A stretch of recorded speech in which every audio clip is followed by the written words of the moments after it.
پارەی کرێی کارەبای سیستەمی پێوەری زیرەک کێشەیەکی تری بۆ هاوڵاتیان زیاد کردووە.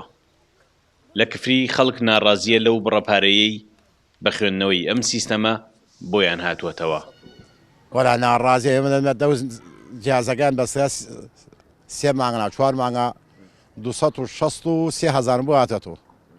خۆمیش کاسبم ڕۆژە هەیە ئیشەیە ڕۆژە نییە هاسیەکان مانگەشێکی 150 بۆ هاتەوە ئەو ماڵە سیاسەتی بۆ هاتەوە ئێتە لای کەمەکەی 150 سیاسەتی بۆ هاتەوە. حتا من خۆم فەرمانبەرمیش ئیستا من بۆ نمونە دوو ماڵم هەیە ماڵێکیان 350 هاتەتە سەرم ماڵەکەی تری 150 هاتەتە سەرم.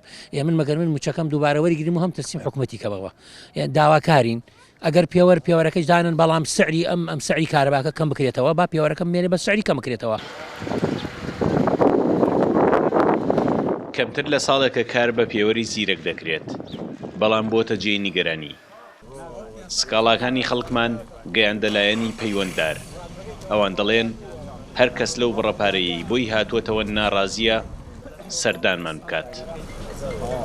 ئەتوانێت بێت لە بەڕێوبەرایەتی لای خۆمان سکاڵایەک تەقدیم کات لەژنەی پێداچوونەوەمان هەیە ئەتێ سەردانی جێگاکە ئەکا نەکوم هەڵەیەک یعنی لەبین دوو جێگای جیاوازە هەڵەیە ڕوودابێ گۆڕانکاریەک هەبێ و داواکارین لە خەڵکی خۆمانیش نەختی دەست بگرنە کارەباوە لە مانگی سێشۆ پارەی کارەبا ڕاستە بە نسبەیەکی زۆر کەم بەڵام پارەکە زیادی کردووە.